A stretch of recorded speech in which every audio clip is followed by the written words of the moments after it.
Os cumprimento com a paz do Senhor. Amém. Livro do profeta Daniel, seu capítulo de número 9.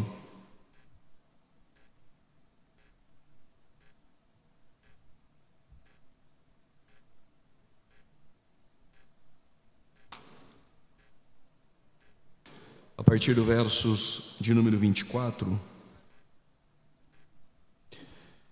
E depois nós iremos ler Apocalipse, capítulo de número 19, a partir do versos 11.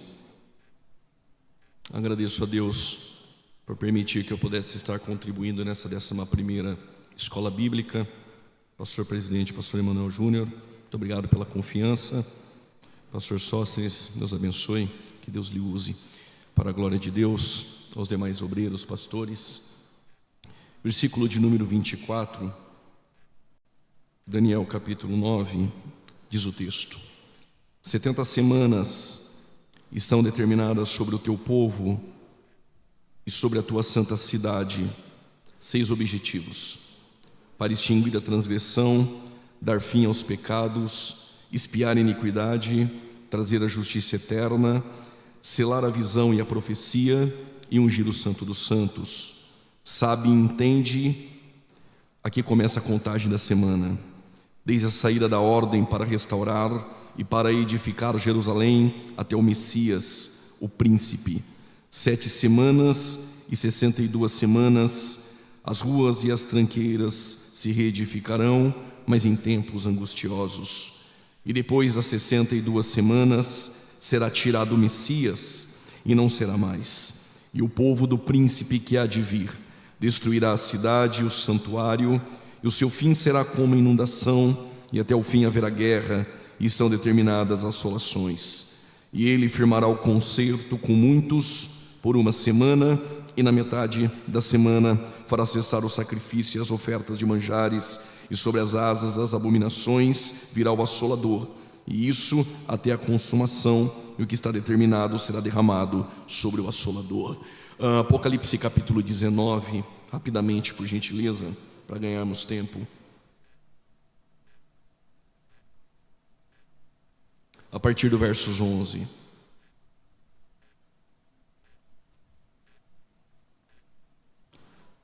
E viu o céu aberto, e eis um cavalo branco, e o que estava assentado sobre ele chama-se Fiel e Verdadeiro, e julga e peleja com justiça. Os seus olhos eram como chamas de fogo, e sobre a sua cabeça havia muitos diademas, e tinha um nome escrito que ninguém sabia senão ele mesmo. Estava vestido de uma veste salpicada de sangue, o nome pela qual chama é a palavra de Deus. E seguiam-no os exércitos dos céus, em cavalos brancos e vestidos de linho fino, branco e puro. E da sua boca saiu uma espada para ferir com ela as nações, e lhes regerá com vara de ferro. Ele mesmo é o que pisa o lagar do vinho do furor da ira do Deus Todo-Poderoso, e na sua veste e na sua coxa tem escrito este nome: Rei dos Reis, Senhor dos Senhores. Tome o seu assento.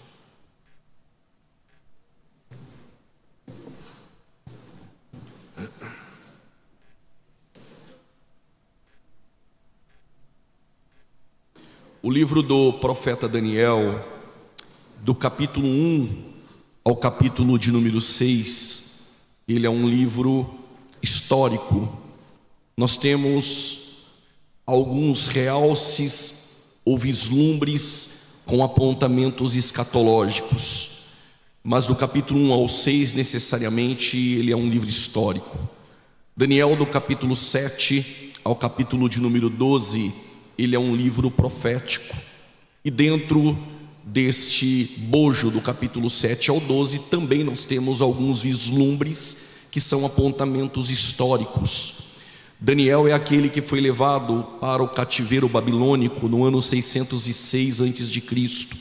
Houve uma batalha chamada Batalha de Carquemis, onde a Babilônia vencera o Egito de Faraó Neco e vencer a maior potência que havia naquele tempo, chamada de Assíria, que há 136 anos antes havia levado o reino do norte ao cativeiro, que tem por capital Samaria. 136 anos depois, o reino do sul se envolve na idolatria. Por conta disso, vem uma vontade de Deus consequente, não antecedente. Deus reagindo segundo a ação do homem. A reação de Deus foi permitir que o cativeiro se instalasse dentro de Jerusalém, levando o povo cativo até Babilônia. No ano 606, então, antes de Cristo, começa a cumprir uma profecia de Jeremias, filho de Ilquias, um sacerdote da terra de Ananote, que o cativeiro iria perdurar por 70 anos. No ano 606, a Babilônia, com Nabuzaradã, capitão da guarda, invade pela primeira vez Jerusalém, levando a classe nobre ao cativeiro, entre eles Daniel, Misael, Ananias e Azarias. Esses homens foram colocados como eunucos dentro do palácio babilônico. Mas no ano 597 eles invadem a segunda vez e levam 10.000 ao cativeiro. Entre eles está o profeta Ezequiel. Ezequiel não é colocado dentro do palácio, Ezequiel é colocado fora do palácio, às margens do rio Quebar. A Babilônia invade a terceira vez no ano 586. Desta vez destrói o templo, saqueia os utensílios de ouro que eram de Salomão. Eles vão destruir os muros de Jerusalém e a glória, ela vai embora para o Monte das Oliveiras. Porém, Jeremias não é levado para o palácio, não é levado à Babilônia. Jeremias ficara em Jerusalém. Permita-me nessa escola aplicar algo interessante em nossas vidas. Mesmo em meio ao cativeiro, Deus não perdeu o controle, porque Ele tem pessoas específicas em lugares estratégicos. Eu vou repetir essa frase, guarde para o seu ministério. Deus tem pessoas específicas em lugares estratégicos. Eu te explico. Ele tem um crente chamado Daniel dentro do palácio. Ele tem um Ezequiel fora do palácio, mas às margens do rio Quebar. Ele tem um Jeremias em Jerusalém, assim como ele tem um Pedro na Judéia, um Filipe em Samaria, um Paulo dos confins da terra. Assim como ele tem uma menina na casa do Naamã, um José na casa do Potifar. Ele tem você naquela congregação, ele tem você aonde ele te colocou. Deus não erra o plantio. Aonde ele te colocou, é aí que Deus vai te usar.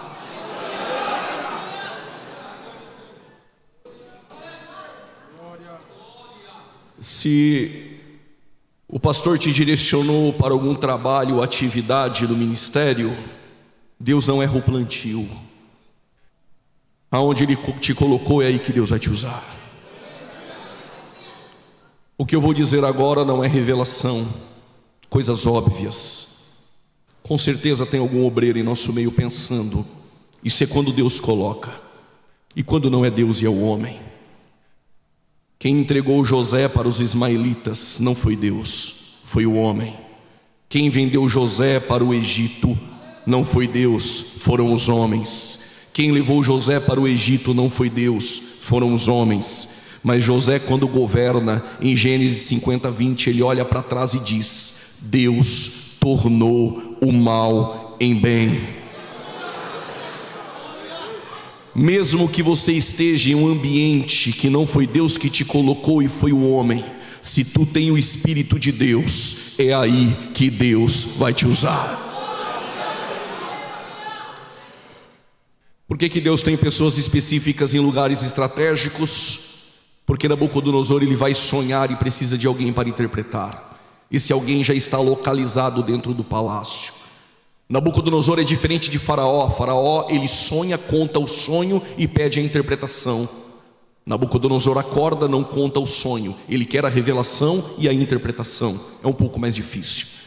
Arioque, um chefe da guarda, passaram um pregão em Babilônia procurando o astrólogo, o mago, o adivinho para poder revelar o sonho. Ninguém conseguiu.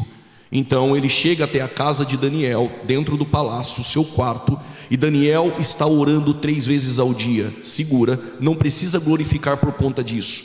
Todo judeu ora 3 vezes ao dia. Ele só faz a lição de casa. Os muçulmanos rezam 5. Não me pergunte como isso funciona.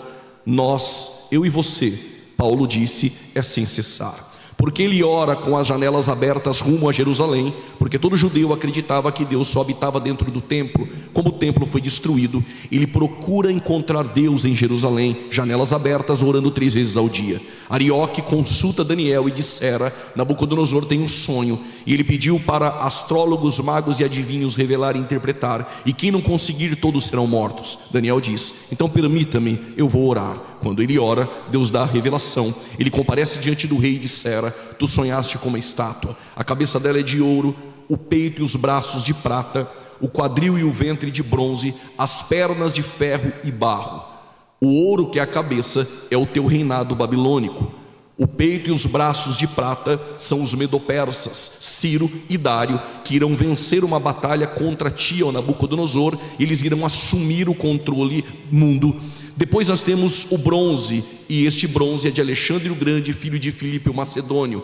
Depois da Grécia, da morte de Alexandre o Grande, ele morrer e não deixar um sucessor. Então o reino grego foi dividido em 4: Seleuco, Cassandro, Lisímaco e Ptolomeu. Depois nós vamos ter o último reinado, que é o ferro e barro. Este reinado é o romano. Nós estamos falando de 4 reinos, nós não estamos falando de nada profético. Em Daniel capítulo de número 2, a Babilônia passou, os medo-persas passaram, a Grécia ainda sobrevive, e aquela Roma não existe mais, porque no ano 457 da era cristã, aquela Roma caiu. O que é profético em Daniel 2? De repente Daniel olha e ele enxerga uma pedra. Esta pedra, ela vem sem auxílio de mãos, e este é um reino que vem.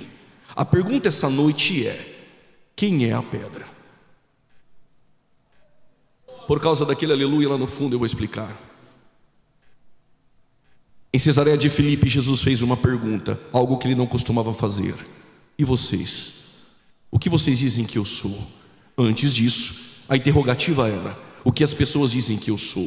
Eu não sei quem do colégio apostólico, mas alguém disse: estão dizendo que o Senhor é Elias, talvez porque viram curar com poder. Outros estão dizendo que o Senhor é João Batista, talvez porque viram pregar um sermão mais duro. Outros estão dizendo que o Senhor é Jeremias, talvez porque viram ele chorar. Jesus então lança a segunda pergunta que permeia em Cesareia de Filipe: e vós, o que vocês dizem que eu sou? Pedro levanta a mão e dissera: tu és o Cristo, o Filho de Deus. O levantar as mãos é grifo meu por conta própria, até porque eu gosto de ver crentes com as mãos levantadas. Mas levantar a mão não é coisa de culto pentecostal, coisa nenhuma. Gênesis 14 versos 22, Abraão levantou as mãos ao possuidor dos céus e da terra. Êxodo capítulo 17 versos de número 12, quando Moisés levantava as mãos, os hebreus venciam. Quando lemos Crônicas capítulo 6 versos 12, Salomão também levantou as mãos. Quando olhamos para Neemias capítulo 6 versículo de número 8, Neemias também levantou as suas mãos aos céus.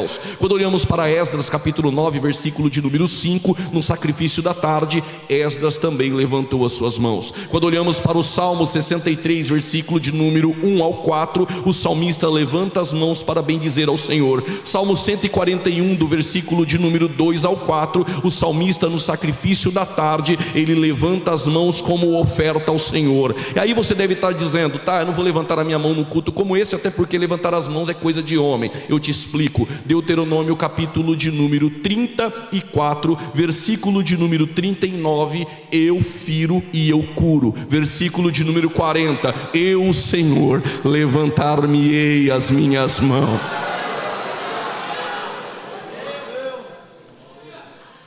Dissesse bem, Pedro: não foi carne nem sangue que te revelou, senão o Pai que está nos céus. E sobre esta pedra, e sobre esta pedra, e sobre esta pedra, e sobre esta pedra, edificarei a minha igreja. A pergunta é: quem é a pedra? 1 Coríntios capítulo de número 10, Paulo faz um uso metafórico. Ele vai usar a caminhada dos hebreus saindo do Egito, e ele vai harmonizar em simetria com a caminhada cristã. Por gentileza, a escola, acompanhem comigo. Paulo disse: assim como os hebreus que deixaram o Egito e foram batizados nas águas do Mar Vermelho, batizados na coluna, na nuvem de fogo, bebiam de uma bebida espiritual e comiam de um manjar espiritual. Paulo está dizendo: assim como eles, somos nós. Nós também deixamos o Egito. Quando o sangue do Cordeiro desceu. Se não tem sangue do Cordeiro, tu nem com a mão levantada estaria nessa EBO, porque você ainda seria escravo. Se não tem sangue do Cordeiro, eu sou escravo. Como tem sangue, então tem liberdade. Nascemos de novo quando deixamos o Egito por conta do sangue do Cordeiro. Eu também fui batizado nas águas, os hebreus do Mar Vermelho. Eu nas águas por imersão. Também fui revestido de poder, batizado na coluna de fogo, que é o Espírito Santo. Jesus continua batizando. Aí há um detalhe: você continua comendo de uma comida espiritual. No caso dos hebreus, era o maná. E eu me lembro, quando o maná descia, os hebreus perguntaram para Moisés. Na nossa tradução a pergunta é: o que é isso? Na verdade, essa não é a pergunta no hebraico. No hebraico é manhu, manhu, man, pronome. E esse pronome de hu está dizendo quem é, ou seja, manhu, quem é ele? Essa é a pergunta. E Moisés responde: hu ha lechem, ele é o pão. Ou seja, nós deixamos o Egito, batizado nas águas do Mar Vermelho,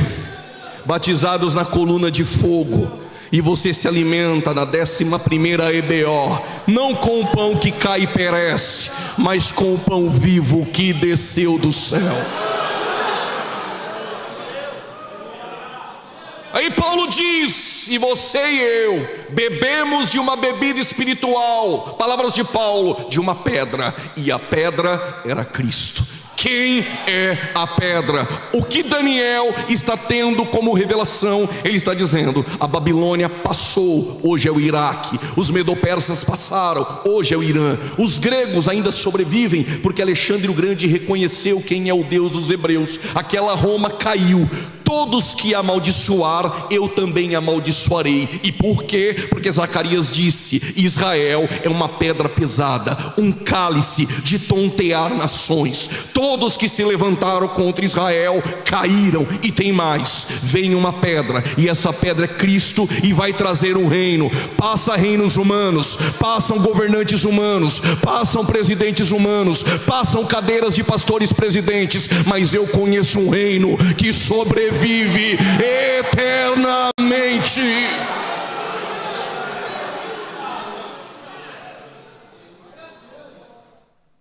Vou abrir um parênteses: a escola, que pode pôr na minha conta. Essas cadeiras que homens brigam por elas, disputam por elas, elas passam, mas o reino eterno subsiste para todo sempre. Reino dos homens passam, reino de Deus é eterno. Estou ouvindo línguas estranhas.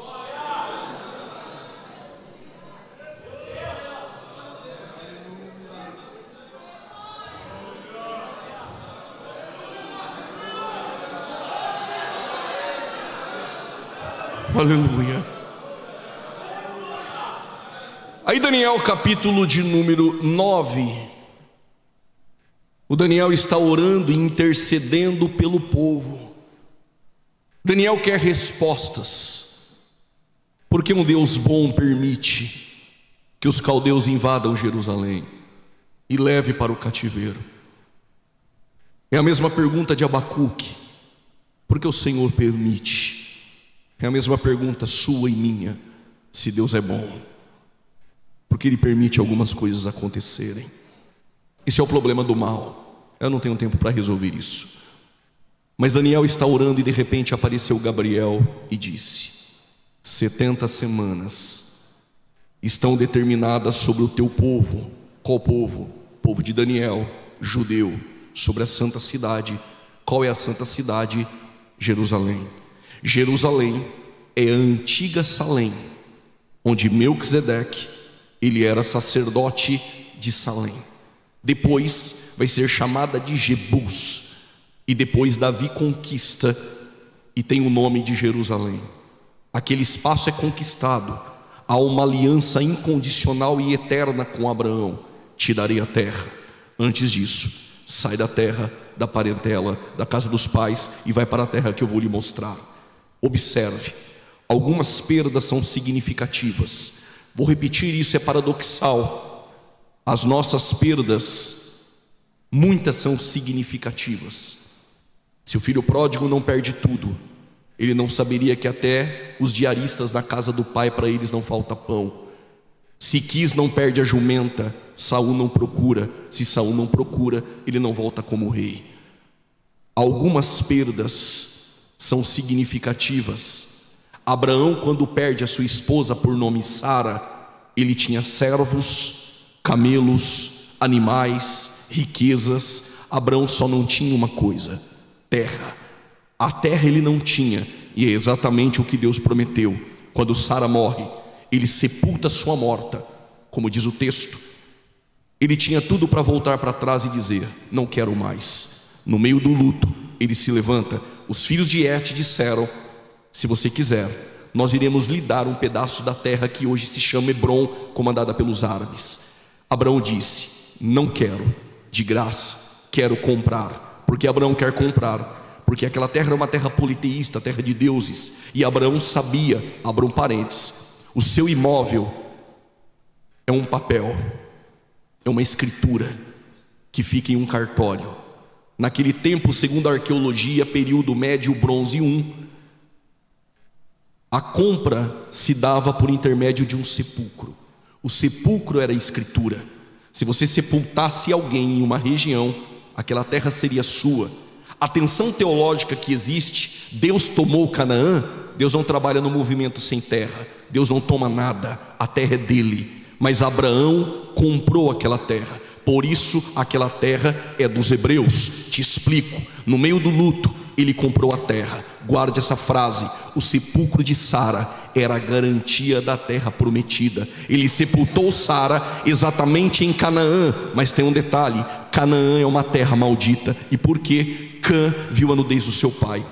Noé não amaldiçoou Cã, amaldiçoou Canaã.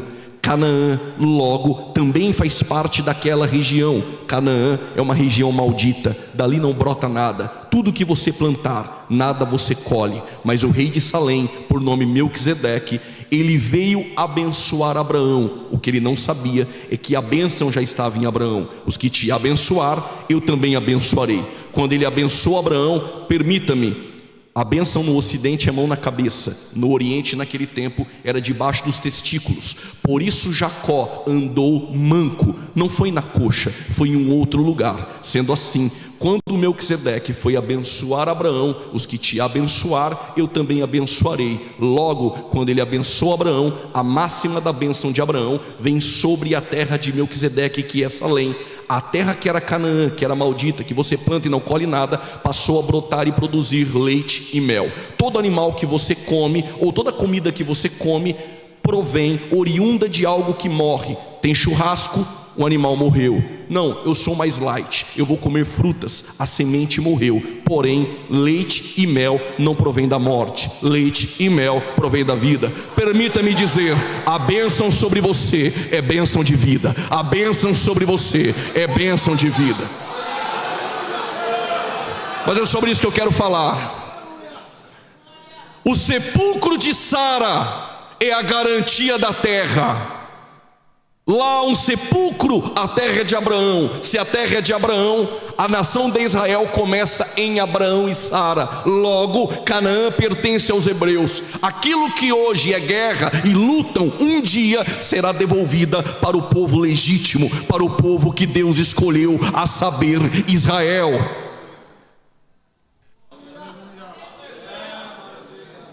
O sepulcro de Sara é a garantia da terra prometida. Eu fui em Hebrom, e lá o sepulcro de Abraham e mais 6 pessoas. Há um comércio ali, os árabes tomam conta. O que eu aprendi? Que o sepulcro de Sara é a garantia da terra. Se Abraão não perde Sara, ele não conquista. Deus está falando com alguém. Essa perda não é para voltar para trás. É nessa perda que tu se levanta para conquistar algo que você não conquistou. O sepulcro de Sara é a garantia da terra. Ok, mas eu também fui em Jerusalém e entrei dentro de um sepulcro. Lá também houve uma perda e um luto que só durou 3 dias.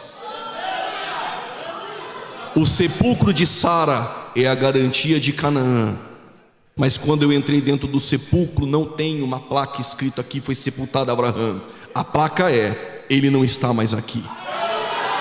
Se o sepulcro de Sara é a garantia de Canaã, o sepulcro vazio nos traz garantia de uma nova terra, de um novo céus, de uma nova terra, de um novo céus, de uma nova terra, de um novo céu.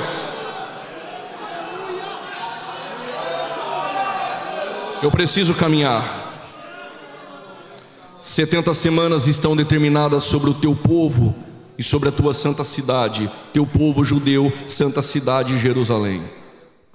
Os 6 objetivos, outro dia eu conto das 70 semanas. Aí Gabriel diz, vou parafrasear: comece a contar as 70 semanas, desde a ordem da saída para restaurar Jerusalém, até que o Messias seja morto, o príncipe. 70 semanas, a palavra semana em hebraico é shavua, não são semanas de dias, são semanas de anos. Qual é a conta? 7 semanas, mais 62 semanas, não precisa ser um Pitágora, 69 semanas, desde a saída da ordem para restaurar Jerusalém. Qual é a conta? Se você tem caneta e papel, faça. Se queira fazer em casa, tem o vídeo, depois você assiste. 69 semanas vezes 7 anos totalizam 483 anos. Quando eu começo a contar desde a saída da ordem para restaurar Jerusalém, mas eu não tenho número, mas eu sei quando foi a saída da ordem. Quando foi? Neemias capítulo 2 versos 1. No 20º ano do reinado de Artaxerxes, ele permitiu que Neemias voltasse para restaurar os muros de Jerusalém. Quando ele começou a reinar, no Google você dá um cânone de Ptolomeu, aparece as datas que os reis persas governaram. Artaxerxes começou a reinar no ano 465, Neemias 2:1. No 20º ano do seu reinado, 465 menos 20, 445, menos 483 anos, de 69 semanas, ano 38. A conta é errada. Jesus não morreu no ano 33? Calme, não se precipite. O calendário judeu não é um calendário solar, é um calendário lunar. Sendo assim, não há o ano bissexto. Então, 69 semanas vezes 7, nós temos a totalidade de 173.880 dias, ano 32 da era cristã. A profecia é tão exata que os teólogos liberais disseram que o livro de Daniel deva ser escrito depois do cumprimento. Tão exata que é, mas te digo, não foi escrita depois, realmente foi bem antes. É porque o Deus que muda tempo e as horas, o Deus das revelações, o que Ele promete, Ele cumpre com exatidão. Desde a ordem da saída para restaurar Jerusalém até que o Messias seja morto, 69 semanas se cumpriram. Mas o texto diz que o povo do príncipe que há de vir destruirá a cidade, e este vai assinar um tratado de paz com Israel por 1 semana.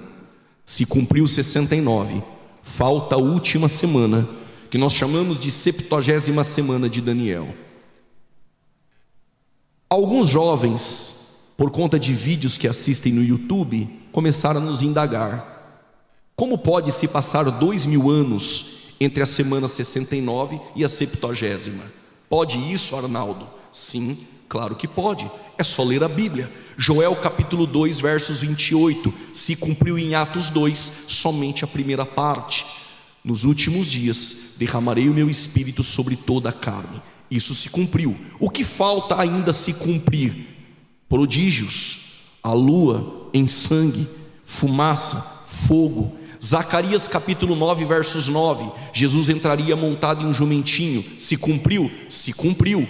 Jesus entrou montado em um jumentinho em Mateus capítulo de número 21, mas o versículo de número 10 de Zacarias capítulo 9 ainda não se cumpriu, é futuro. Vou dar só mais um exemplo porque eu não tenho mais tempo. Isaías 61 versículo 1 e 2 se cumpriu em Lucas 4. O Espírito do Senhor está sobre mim e me ungiu. Você conhece o texto, mas o versículo de número 3 a seguir é futuro. Dentro dos elementos da profecia hebraica, nós temos textos que se cumpriram em Cristo, e o versículo posterior vai se cumprir no futuro, assim como as 70 semanas de Daniel. Se cumpriram 69, falta a última semana. Por que ainda não se cumpriu? Porque Israel, em Romanos 11, na oliveira, ele era o ramo original. Por conta da incredulidade, Israel foi cortado, rejeitado por um momento, por um período, e agora nós fomos enxertados na oliveira. Israel, por conta da incredulidade,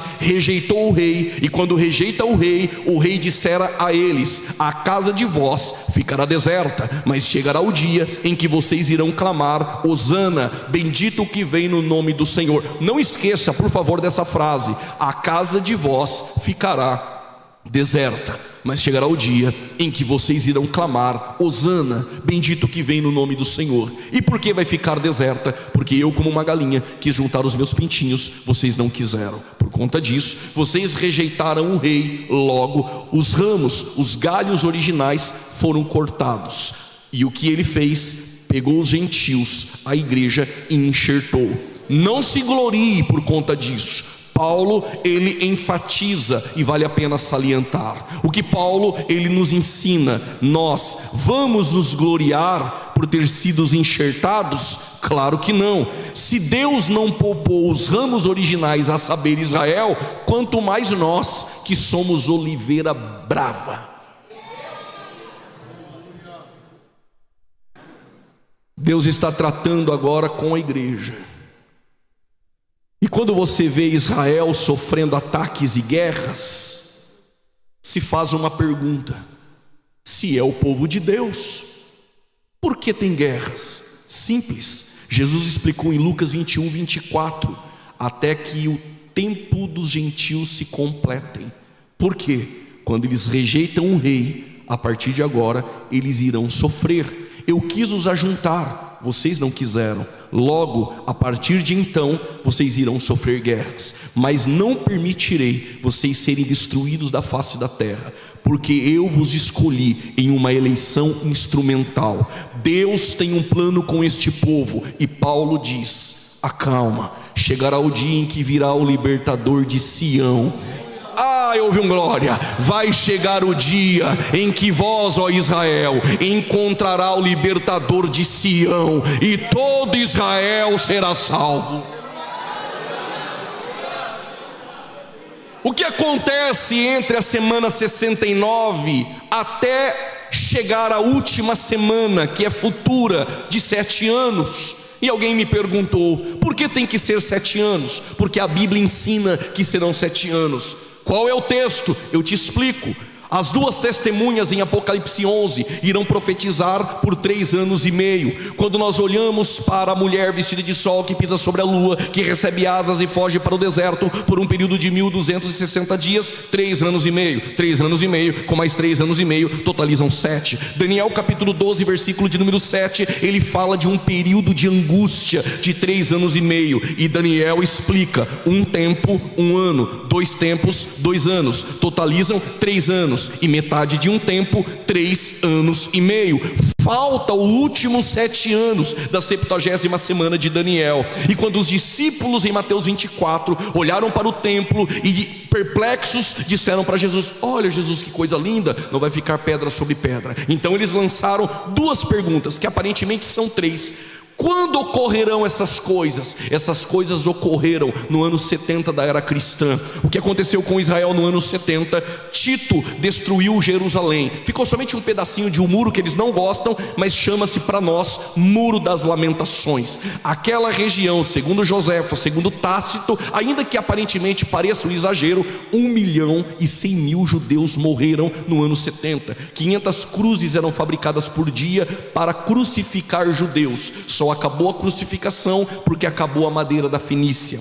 Os judeus foram espalhados pela face da terra. Poucos ficaram em Jerusalém, aquilo que nós conhecemos como diáspora. Aquela região passou agora a ser comandada por outros povos: bizantinos, mamelucos, cruzados e, por fim, os otomanos. Mas foi no ano 135 da era cristã que houve uma revolta de um homem chamado Bar Kokhba. Esse homem era uma espécie de Macabeu, uma espécie de um Messias revolucionário. Ele lutou contra os romanos para tomar aquela terra de volta ao seu povo. Essa empleitada falha, e o imperador Adriano, com muita revolta dos judeus, tirou o nome de Jerusalém e colocou o nome de Palestina, que depois vai ser chamado de Palestina. E o que ocorre?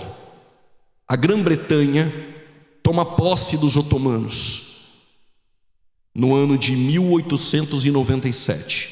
Um austro-húngaro por nome Theodor Herzl. Esse convoca o movimento sionista e eles vão pleitear a causa na ONU. E ele disse: quem viver verá, nós voltaremos para a nossa terra. Porque eles sabem que aquela terra foi adquirida e conquistada por Davi. Promessas feitas a Abraão. Canaã é terra dos judeus. 50 anos se passaram. Theodor Herzl não pôde ver com seus olhos. No ano de 1948 houve uma resolução na ONU. A votação ocorreu. Eu não sei se eu vou desanimar alguns.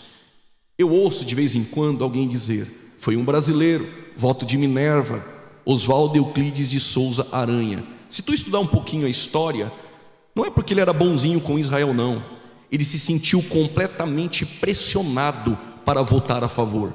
Sendo assim, Israel no ano de 1948 volta para sua terra, um pedacinho dela, volta a ser nação. O que eu tenho a ver com isso? Calma, Isaías 66 versos 8 se cumpre. O que está escrito lá? Poderia nascer uma nação em um só dia, poderia nascer uma nação de uma só vez. Sião está de parto e já deu luz aos seus filhos. A partir de então, Israel sofre guerras constantes.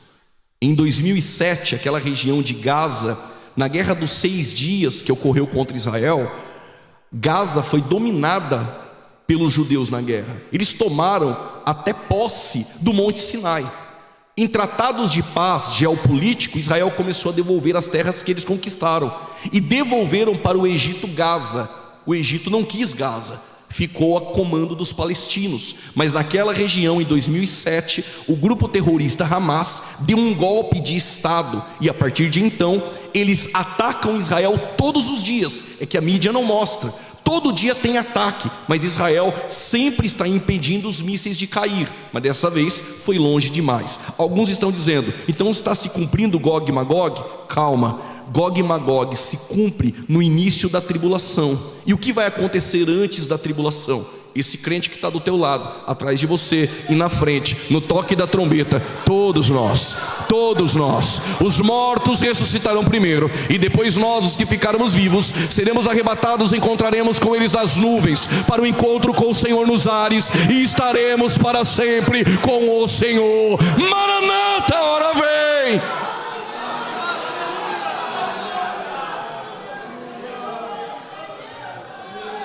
Eu tenho 10 minutos. Após o arrebatamento da igreja, começa a contagem da última semana de Daniel. A tribulação começa com o aparecimento de um cavalo branco, trazendo uma falsa paz. Falsa paz oriunda do filho da perdição, do homem do pecado, a saber, o anticristo, que em Apocalipse é a besta que sobe do mar, que vai receber poder da antiga serpente, o dragão, e vai ter ao seu lado uma falsa religião comandada pela besta que sobe da terra, que é o falso profeta. A terra vai passar por um período catastrófico, economicamente falando, e político. Mas Paulo orientou a igreja em Tessalônica no capítulo de número 5, e ele diz: vocês vão perceber que quando todos acharem que há paz e segurança, quem está no boteco agora está achando que está mil maravilhas. Quem está agora se prostituindo, para ele está tudo bem. Quando todos acharem que há paz e segurança, virá a repentina destruição, como dores de parto. O dia do Senhor virá como um ladrão. Esse dia do Senhor é o período tribulacional. Mateus 24, 21, Jesus disse: desde o princípio nunca houve e não haverá um período como esse. Não diga que porque a igreja passou por tribulações no Coliseu, passou por tribulações durante a história, missionários estão agora passando por martírio. Não compare essas tribulações. Jesus disse que este período, desde o princípio, nunca houve e não haverá outro igual. Paulo vai chamar esse dia, em Tessalonicenses 1:10, de ira. Paulo vai dizer aos Tessalonicenses capítulo 5 versos 9 que a igreja não foi destinada para a ira. Sofonias capítulo 1 versículo de número 14, esse dia é chamado de dia do Senhor. Joel capítulo 2 versos 1 também chama de dia do Senhor. Jeremias capítulo 30 verso 7 o chama de angústia de Jacó. Daniel capítulo 12 versos 1 é o período de angústia sobre a terra. Este período envolve não a igreja, mas a nação de Israel. Paulo diz: esse dia do Senhor virá em repentina destruição. Sobre quem? Paulo explica: sobre aqueles que andam em trevas. Mas vós, irmãos, que estão na 11ª edição da escola bíblica, que andam na luz, não serão pegos de surpresa, porque a igreja não foi destinada para a ira. O anticristo surge no cenário mundial como um político, será amado por todos, com uma boa oratória, vai solucionar o problema econômico, político, e todos irão se curvar. Israel vai acreditar que é o Messias, porque o único que vai trazer aparentemente uma paz para Israel é o anticristo. Israel vai olhar e dizer: ele é o Messias. O templo vai ser reconstruído, ele vai estar naquele ambiente, sendo chamado de o Messias. A sede do governo do anticristo são os 10 dedos da estátua de Daniel capítulo de número 2. Quando a pedra vem, Roma, que é ferro e barro, as pernas têm 10 dedos. 10 dedos são países do antigo Império Romano que vai reviver. Provavelmente uma União Europeia, como a ONU, por exemplo. Ele surge deste meio e ele vai comandar todas as nações. Ele vai comandar todo o poder econômico, centralizado na sede do governo do anticristo, com uma única moeda. Provavelmente não vai ter libra, provavelmente não vai ter dólar, provavelmente não vai ter real, provavelmente uma única moeda centralizada nele, a marca da besta, que a expressão é caragma, uma marca real na mão direita e na testa. Por que tem que ser uma marca visível? Porque quem não tiver a marca será decapitado e degolado. O anticristo, Satanás, não é onisciente. Como ele vai saber que alguém tem a marca ou não? Tem que ser visível. Sem a marca não abastece o carro, sem a marca não compra remédio, sem a marca não vai no mercado e não faz compra. Agora, enquanto Satanás não é onisciente, precisa de um selo visível, o nosso Deus conhece os que são seus. E por quê? Já vi alguém com o selo lá com a mão levantada? Porque você tem o selo do Espírito, ele conhece os que são seus.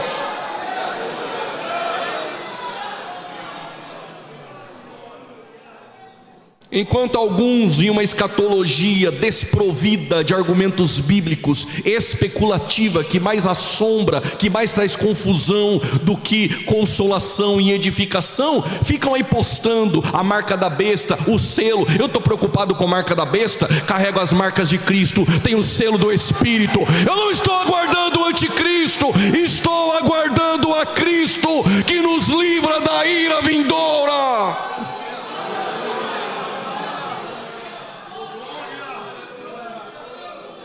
Eu vou correr mais um pouco para concluir. Na metade dos 7 anos da tribulação, outro dia eu conto sobre 144.000, 2 testemunhas, besta que sobe da terra, besta que sobe do mar, antiga serpente e o dragão. Na metade da semana dos 7 anos, 3 anos e meio, vão construir a imagem do anticristo. Apocalipse 13. Tudo nos leva a entender que é o falso profeta que vai comandar uma adoração em idolatria à imagem. Israel vai se lembrar que os cativeiros que passaram na história foi por conta da idolatria. Vão descobrir que ele não é o Cristo, que ele é um impostor, porque uma hora a máscara sempre cai. Quando a máscara do anticristo cair, Israel vai rasgar o tratado de paz, como diz Daniel capítulo 9 versos 27. Na metade da semana será cortado o tratado de paz. Agora o anticristo vai fazer aquilo que Faraó, que Atalia, que Stanley, que Hitler, que Mussolini, que o Hamas, que sempre Satanás quis fazer. Vai perseguir Israel para destruí-lo. Israel é uma mulher vestida de sol que pisa sobre a lua. Vai fugir perseguida para o deserto. Mas aonde Deus te leva, Deus cuida. Alguém acreditou nessa palavra? Eu vou repetir. Aonde Deus te leva, pode ser Querite. Quando Deus esconde, Deus cuida. Quando Deus esconde, Deus cuida. No final dos 7 anos, depois de selos, trombetas, taças, todas as nações, Zacarias 14, versos 1 a seguir, estarão reunidas em volta de Israel. Para quê? Destruir Israel, comandadas pelo governo do anticristo. Israel pequeno, encurralado, mas é uma pedra pesada. Não cabe nada a Israel a não ser orar. Qual a oração? Chegará o dia em que vocês irão clamar: Hosana, bendito que vem no nome do Senhor. Israel vai clamar: Hosana. Lá no vale de Meguido, Hosana. No monte das oliveiras, Hosana. Bendito que vem no nome do Senhor. E agora o céu vai abrir. Não é filme de Netflix e nem Hollywood. Quando o céu abrir, agora todo olho verá. Vem um cavalo branco, sobre ele o nosso inocente Galileu.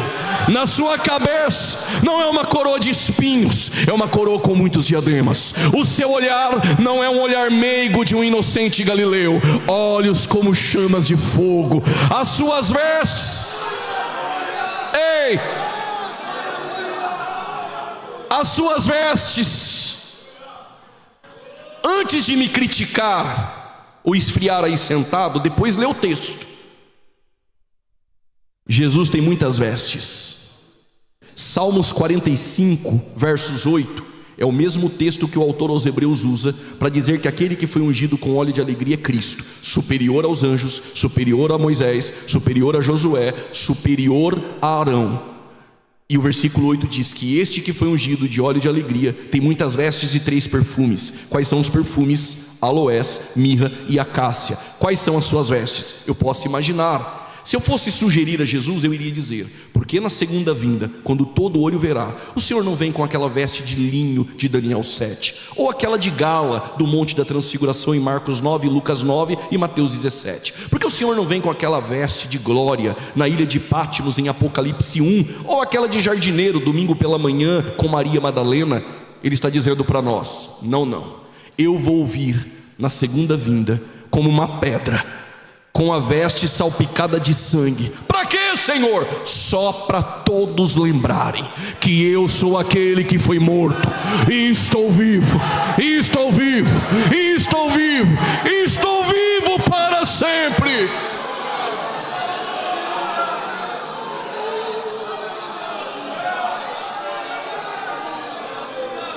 E na sua coxa tem uma escrita, não é tatuagem não, jovem. Está escrito sobre a sua coxa, porque é o vestido que corre sobre ela: Rei dos Reis, Rei dos Reis, Rei dos Reis. Ele é a pedra, Ele é o princípio e o fim, Ele é o alfa e o ômega, Rei dos Reis e Senhor dos Senhores.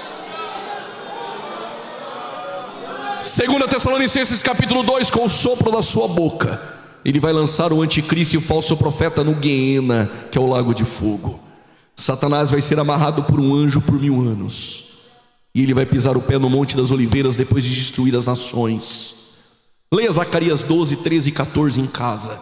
Zacarias 13, nos últimos versículos, eles olharão para Jesus, para aquele que transpassaram, e eles vão fazer uma pergunta: o que são essas marcas em suas mãos e em seus pés? Ele vai responder: são as marcas.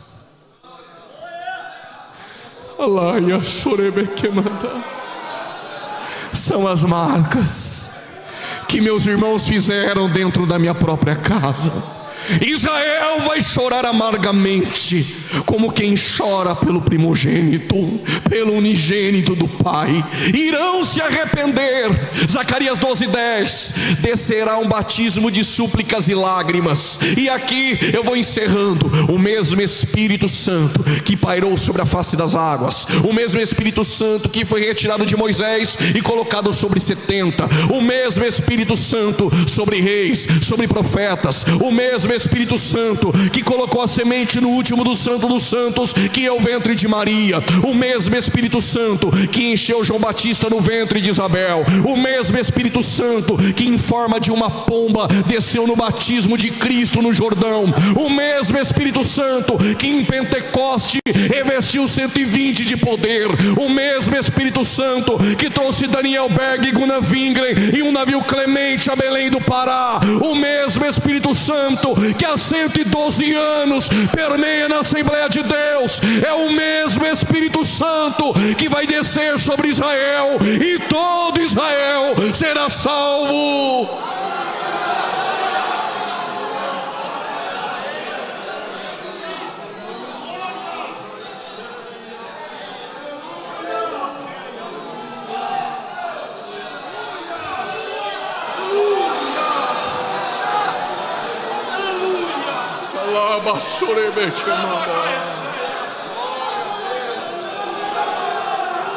É escola, mas se quiser dar lugar, dá lugar. Seja cheio do Espírito.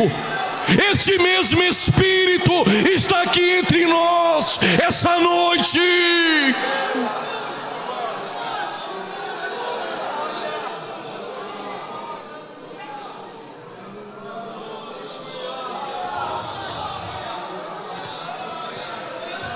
Aquela terra será entregue no milênio, após a batalha do Armagedon e a segunda vinda de Cristo. Mateus 25, 31, quando ele vier em sua glória, ele vai separar bodes e ovelhas. Os bodes são os ímpios que se marcaram com a marca da besta, serão destruídos. E para as ovelhas, ele vai dizer: vinde, benditos do meu Pai, para o reino que vos tenho preparado.